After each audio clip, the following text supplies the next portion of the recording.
Okay, how you doing? We're going to talk about how it is to solve a right triangle given particular information. Now, you can always solve a right triangle if you're given a couple of things. And you're always going to need two things to be exact. Okay, you're going to need an angle and a side, or you're going to need two sides. So either one, whichever prefers to you, but either way, you need to have two of those options. Having just angles is no good, because if you have just angles, then what you find is that based off the rules of similarity, there could have many sides that essentially could make your triangle. So first things first we're going to do is we're going to go ahead and we're going to label. So I give you that A equals 41 degrees, and I give you that B is equivalent to 9 centimeters. So let's go ahead and label those correctly.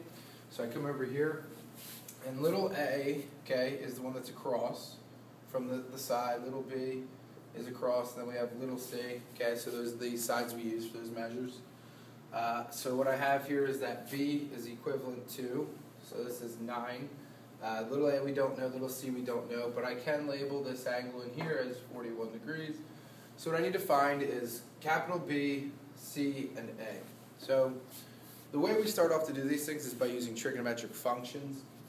And the trigonometric function that comes to mind right away to solve for a side, okay, deals with the ratios, and in this case I immediately thought of tangent.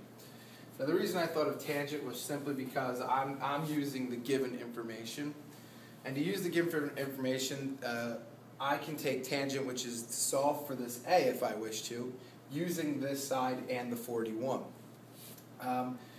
To use tangent of using 41 degrees, that allows me to solve for A. I could have used this B. I could figure out what this B is, presuming that it's exact and I'm not rounding.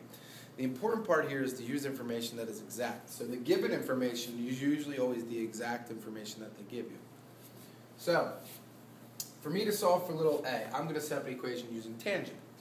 So I come over here and I say that tangent of 41 degrees is equivalent to, so the opposite divided by the adjacent. So the opposite side of 41 is the A, which I don't know, and I'm going to divide that by 9, which is the adjacent side to the 41 degrees. So then I come up here, and then it's just a matter of doing an algebraic equation here of solving for A. So I multiply both sides by 9, and what I'm left with is that 9 tangent times the tangent of 41 degrees is equivalent to A. Now, when I stick that in the calculator, okay, you're going to get that A is equivalent to, and the calculator is going to give you a long, big number, which is 7.8235,806, okay? Normally what I do is use significant digits to figure out what my answer is. Usually I go back to the side length. So if a side length they give you here is in the ones unit, then generally speaking, if I'm using significant digits, the thing that I'm really worried about is 7.8 is approximately close to what, and I would say that A is approximately 8. And that way I can come up here and say, okay, for my approximation, that A is approximately 8. Now, do you have to? Some teachers may want you to round. Some may tell you what point to round to. Again, in this video, I'm just going off of significant digits. Continuing on with this. Okay, so to continue on with this one, okay, let's go ahead and solve for B. B is very simple to solve for. If I have one angle of the triangle, B is just simply 90 minus that, because these are going to be complementary angles, because you're in a 90-degree triangle, so the other two sides must be complementary, or the angles must be complementary. So this angle here for B is going to be 49 degrees, so 90 minus 41. So this one here is 49 degrees. So the only thing I'm left to solve for here is going to be C. Now the important thing here that I like to do is I always like to use given information. So I'm going to set up a trig function to solve for C that involves 41 and involves 9. Do you have to? No. What you can't use for a matter of a fact is this 8.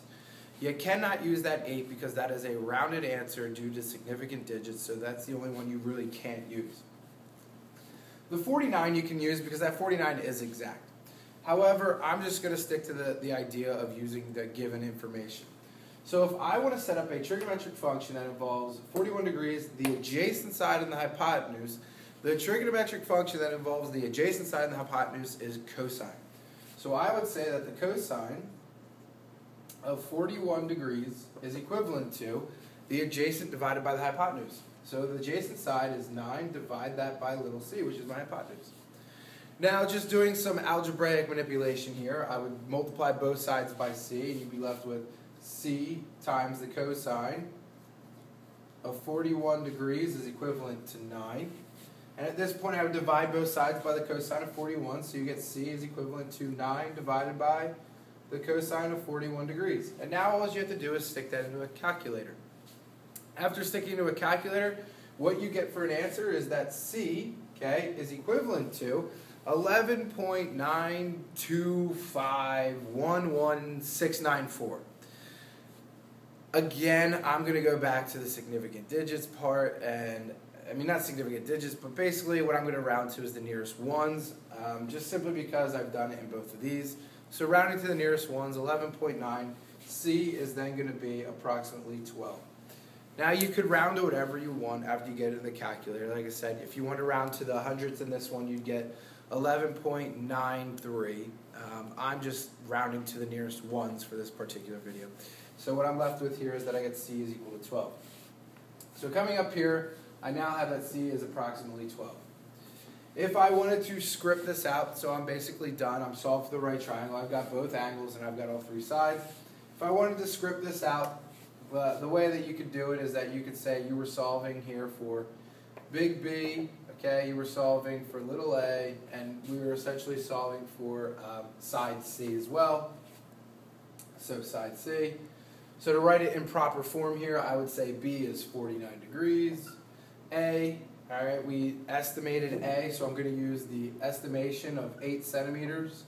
C we also estimated in this video, so I'm going to use 12 centimeters. And then there's my right triangle it's solved for. And if you wanted to, for good measure, you could put the angle of C was your 90-degree measure. And therefore, my right triangle is now solved. So next time I'll do a video with degrees, minutes, and seconds.